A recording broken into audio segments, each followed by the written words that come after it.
Hello, everyone, and welcome to this episode of Montana Multipreneurs. We're your co hosts. I'm Nina, owner of Next Generation HR, and Mac, owner of Maven Administrative Consulting. Super excited today to be joined by Dr. Heather Penny, a leadership coach who helps individuals step into the life they're truly made for. Through her three C living and leading framework, clarity, confidence, and courage. She works with leaders navigating growth, transition, and reinvention. What stood out for Mac and I is her focus on self-awareness, resilience, and grace space, something so many leaders could definitely use more of. So we're excited to dive into her journey today, her framework, and the practical insights our listeners can take away right away. Heather, welcome. Thank you. It's so fun being here. Thanks for having me. Thank you so much for joining us. As we get started, Heather, would you mind just sharing with us and our audience a little bit about your journey? What led you into this type of work, your business, and when did clarity, confidence, and courage become central to how you coach? Yeah, you bet. I started out my career in teaching, little tiny third graders, and here in California, got my state teaching credential, multiple subject, and just had a ball. Then I moved into teaching in East LA for several years and at-risk communities, and being able to step into just supporting those communities in East LA.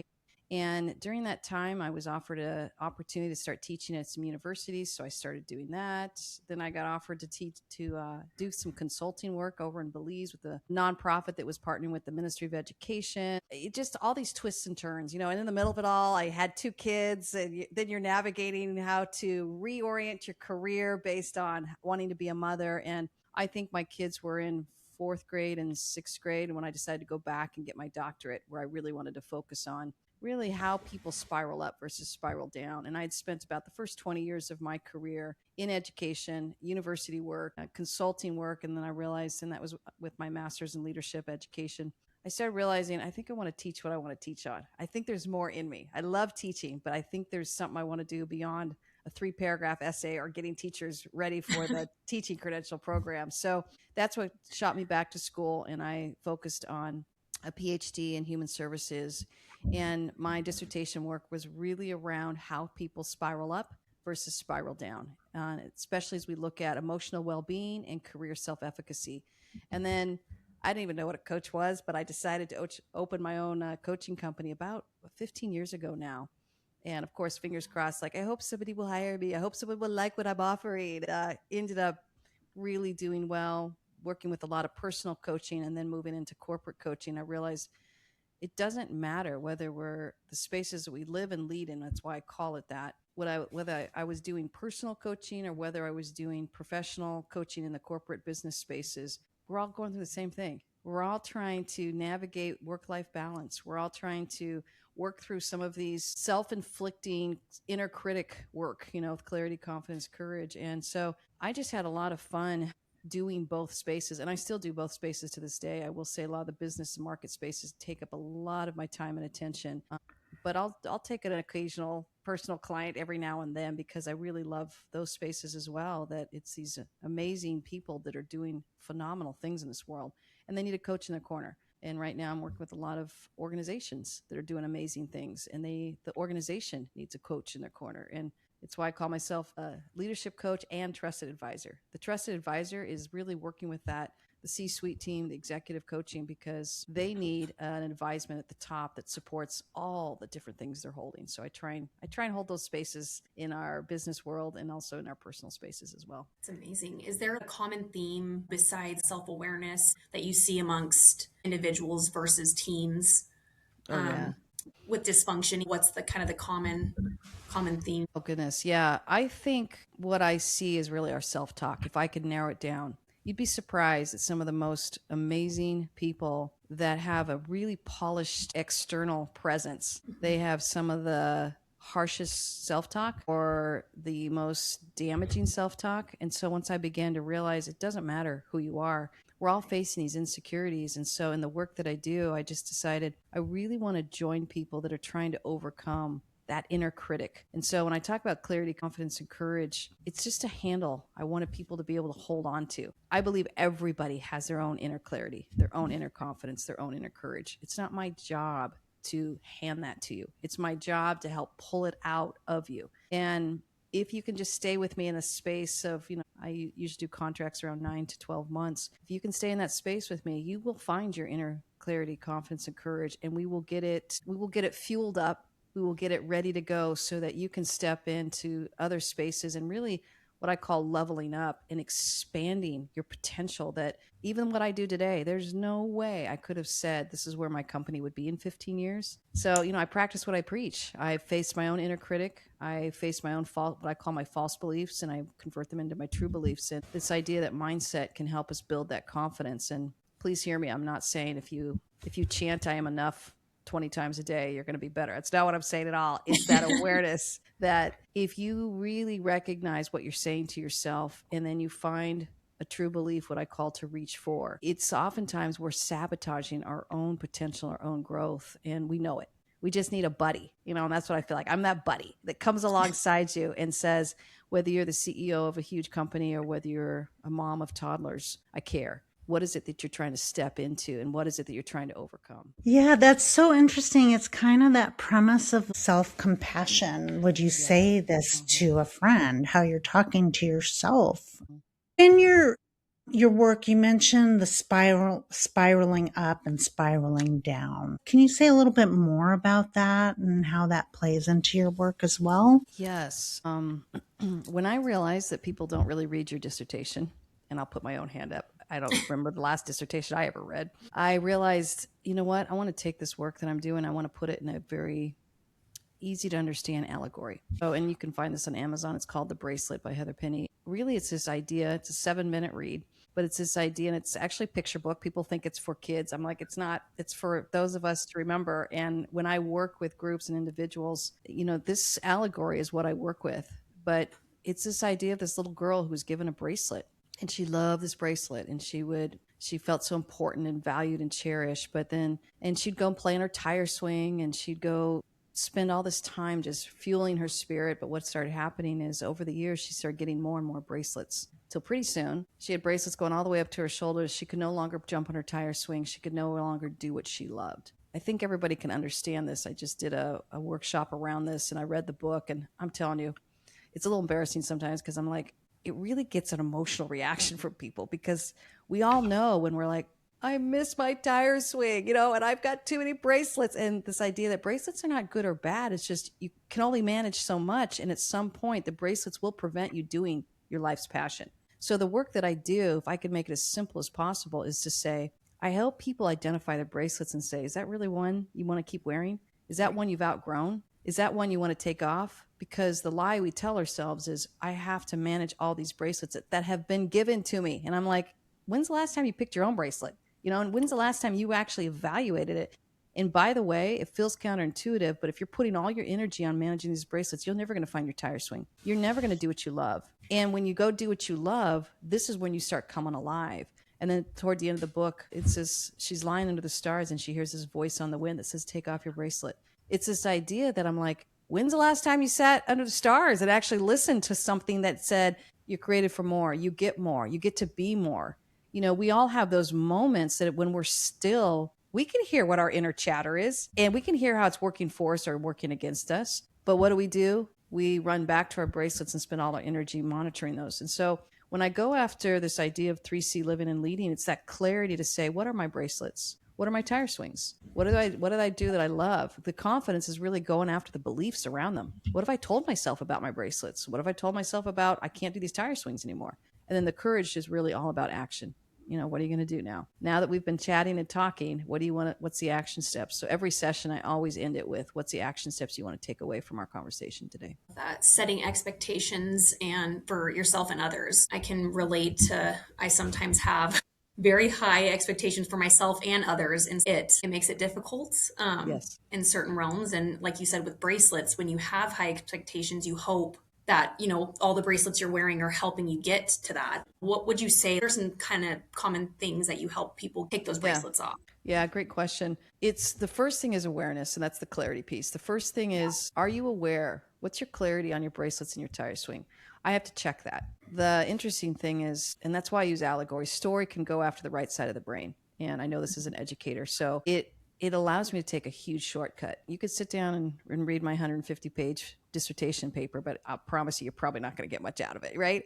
When you go into this idea of a 7-minute allegory, people know exactly what I'm talking about, and it engages the right side of their brain so they can get more creative and solution oriented. Of now, do you see how I've just empowered them to start identifying, oh my goodness, I wear bracelets. I've created a language around it. So they'll come now on the line with me and they'll say, I have 2 expectations in the work that I do. And one is come prepared to the conversation. And 2 is follow through with the action steps we set. So you come prepared, getting ready to say, hey, I want to talk about bracelets today. I want to talk about tire swings today.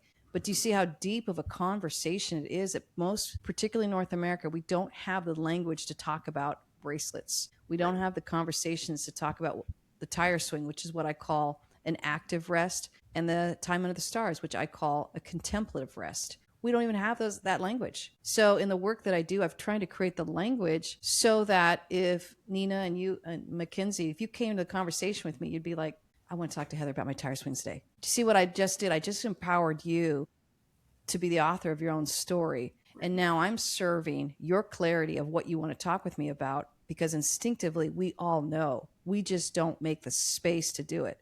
And I liken it to, working out in the gym with a trainer. Yeah, you ask questions in a way that people can understand them specifically to them. And I gently put a 5-pound weight, a 10-pound weight, a 15-pound weight in your head. You know what I mean? Like, I'm gently challenging you to, you can do this. You can do more than you think you can do. And I'm not sure if you're telling me how much you don't like this bracelet. So I'm going to be the voice that says, and why are we still keeping it? Give it away. Yes, exactly. Or you're telling me how much you love these tire swings, but you've told yourself you can no longer do it. So Nina, back to your question, that's how we spiral up. It's much easier than we realize, except it feels very counterintuitive.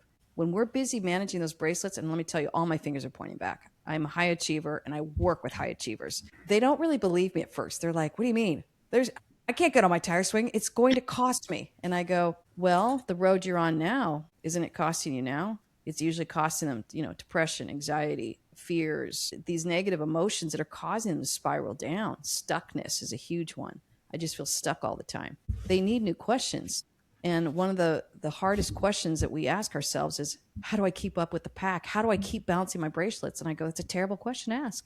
I'd like you to ask more of, when's the last time you visited your tire swing? Are you aware of your tire swing? Are you aware that you can take these bracelets off? Do you see how one moves you toward stuckness and staying stuck in life, and one moves you toward, maybe I do get to actually have a life that I'm made for. Maybe I do get to step into something that is, I can level up. Now I've kind of pushed on the limitations they've set on themselves. And my goal is they feel the empowerment that they did the work. I'm just helping them ask the right questions. And so even if they never see me again, after our work together, I hope they will learn to say, I'm feeling those feelings again of stuckness, of spiraling down, of I hate my life. Oh, that's right. I get to go visit my tire swing. Because when I go visit my tire swing, I'll get renewed and refueled, and I'll get new clarity. Well, that's right. I get to examine my bracelets and see if I even want to keep any of these. That's great. There's so much going through my mind as I'm thinking of my bracelets. I know. I hear you, Nina. I love them. I've got some mantras on some I've picked, some have been given to me. So, Yes. And I wear them. It's interesting you say that, because depending on what I'm doing, I'll wear certain bracelets. So I love that analogy. I'm going to be thinking about that every time I put them on. And I've been given so many bracelets with my speaking. In fact, I just spoke a couple of weeks ago, and she came up and she had this handmade bracelet and it said badass on it. And I'm like, I love that bracelet. I'll wear that. She goes, that was every day. Yeah. I was like, I'll wear that, man. So yeah, you're right. And I think, again, the reminder is bracelets are not good or bad. I've chosen to be married. I've chosen to have kids. I've chosen these. Those are some bracelets. Like, I'm committed to those. I've chosen my work. I've chosen a purpose in this world. Those are my bracelets I'm committing to. So I'm not willing to let some of those go, which means I may not be able to keep wearing some of these other ones that are either put on me by expectations or since I've been sharing carrying since a child, or even just new ones as the shadow side of success. When your business and your world starts growing, it's much easier to say yes to things, and it's much harder to say no to things that sound really fun and engaging, but you just don't have the bandwidth for it. Absolutely. And I think we can relate. And a lot of our audience are entrepreneurs. That's why we started the podcast. So I'm interested about this premise of being stuck a little bit more. Talking about it, because I know entrepreneurs can do something, they can start a business because they've got a passion and they're good at what they do. And then maybe this feeling of being overwhelmed, maybe a little bit of stuckness because they've invested in their company. It takes time, but they don't know how to necessarily get out of it or unwind what they've done, or should they add more? So kind of thinking about stuck. I mean, is that a component of all three? Is that clarity, confidence, and courage? Is it one or the other that you see come first? Does it depend on the individual or the business? Good. Yeah, good question. I see it stuck in all three areas. I see people in the clarity piece, they get stuck because they refuse to ask a more helpful question. One of my favorites is, what's wrong with me? And I tell people, you ask that question over and over, and I'm telling you, you're going to get really good at it. You're going to get so good at the answers. You're going to find so many things wrong with you. Can I make a recommendation? Can I make this recommendation? You start asking what's right with you. You see the paradigm shift there? That's the spiraling down versus spiraling up. You get good at what you ask yourself. You get good at what you're practicing. So that's the clarity piece. The confidence piece is the commitments we make to our false beliefs that keep us limited. That keeps us stuck. And then the courage piece, I remember saying to a client once, you've got all the clarity and the confidence you need.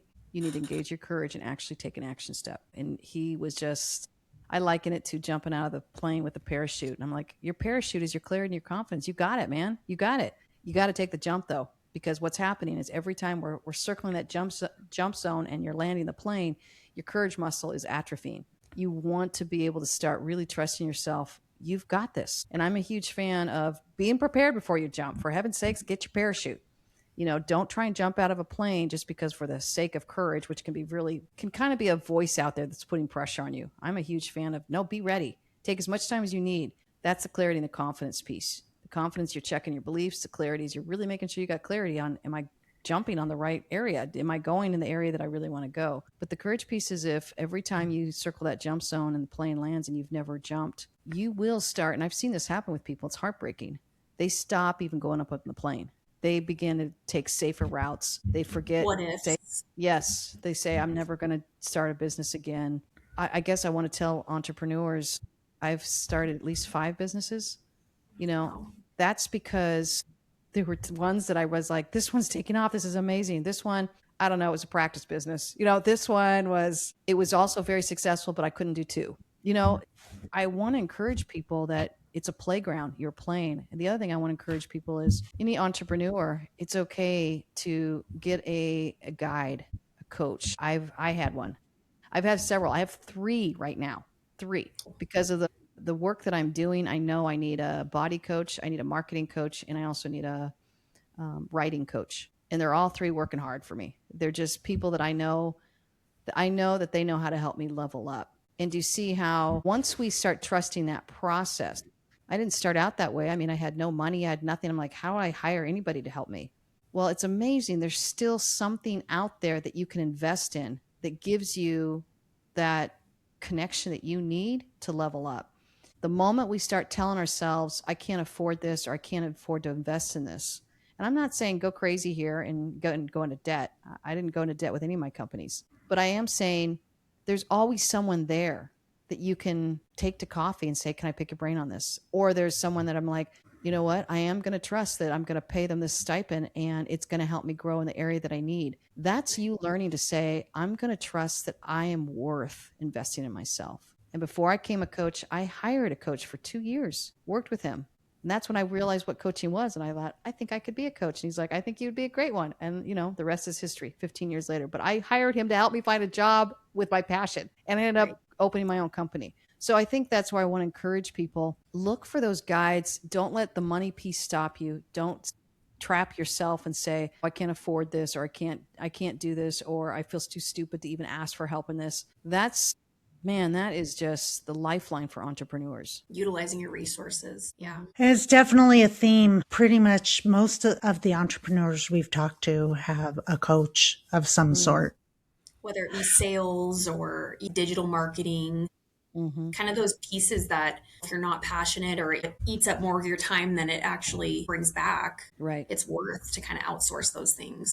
Exactly. Yeah. And mine would be more of like mindset coaching. You know, it's like you want certain performance results. Typically, we have a mindset that's keeping us back. It's amazing what we can do when we have our clarity, confidence, and courage engaged. We are unstoppable. So I'm going to ask a question we might edit out because I'm not going to ask this eloquently. So in other words, it might be a dumb question, but so when you look at coaching and, all these millions of leadership competencies that are out there, depending on the methodology that a person uses, how does the 3 C's fit into those, or do you link them? So I'm thinking things like accountability. So when you look at gray space and the voice you're telling yourself, how does that translate into the day-to-day for leaders or entrepreneurs, business owners, when they're trying to get results? Yeah, I'm a huge fan of results and I like being successful. So I'll start there. I think people think sometimes my soft skills approach is an excuse to lower the standard. And I think I want to be very clear that I have high standards of excellence for my own work, for my team, for my own life. And then I work with very high leveled organizations and C-suite teams and executive teams where unapologetically we're after the highest results. We're after being the best in the field. And it makes me smile. I go, yeah, let's go after it. So I think this awareness that we get to keep the high results, but not at the cost of our personhood, our soul, our spirit, whatever you want to call it. And I think that as we start recognizing that our ability to how we show up in this world is synced up and linked up with the results, we start doing more of the inner work. The results do go up. I tell people, I promise you, they will go up, they will go up, they will go up, and they will go up in ways that you want, not in ways that people are telling you should grow. And my goal is for people to get back to their instincts, their intuition. So as we look at clarity, confidence, courage, it's leadership starts from within first and foremost. And every time you're at a crossroad, it's one of the chapters in my book, Meet Me at the Crossroads. It's this idea that I meet people at the crossroads all the time. The best coaches will stay in the crossroads with you and help you ask good questions. The worst ones will push you to go north or go south or go west or go east. But you're like, okay, I'll do it, but I don't know why. I don't even know if I like this. So it's that awareness that if you don't start with your own clarity, your own confidence level, and your own courage, there's no way you can lead a company, create a vision. There's no way you can do that. So I try and give people the honor and the respect to say, you got this. I promise you got this. Let's just take a beat. We're going to roast some s'mores here. We're going to meet at the crossroad. And I promise you, when you're ready to get up, you're going to just jet and you're going to get results. It's that counterintuitive feel. And this is why I say, you got to give me at least 9 months. This feeling of, I want the quick fix, Heather. Give me the quick fix. Tell me just which direction to go. I said, I won't. But if you stay with me and we start building your clarity and confidence together, by the time you're ready to engage your courage, you're going to shoot out of here and you're going to run in the direction that you're supposed to go. And I'm going to be waving at you going, all right, worked myself out of job. Keep going, keep going. And that kind of is the essence and why I use clarity, confidence, and courage. I say, this is something you always return to.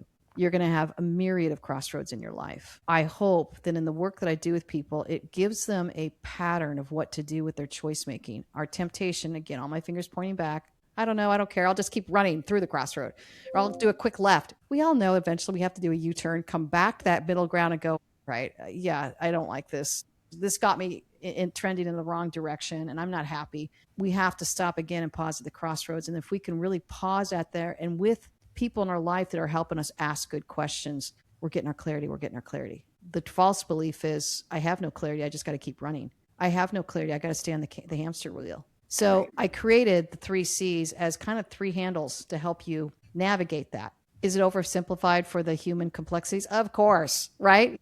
But I also feel like we need a place to start when we're overwhelmed with life. And so I hope that, and that's why I wrote my first book, The Life You're Made For. It's got 6 chapters on clarity. Here's how you pull out your clarity. 6 chapters on confidence. Here's how you build your confidence. And then 6 chapters on courage. Here's how you engage your courage. So it's that feeling of, if you're learning a system for how to navigate all the twists and turns of life, all the curveballs, all the epic fails and successes, all of this, hopefully you think 3C living and leading as a classroom experience.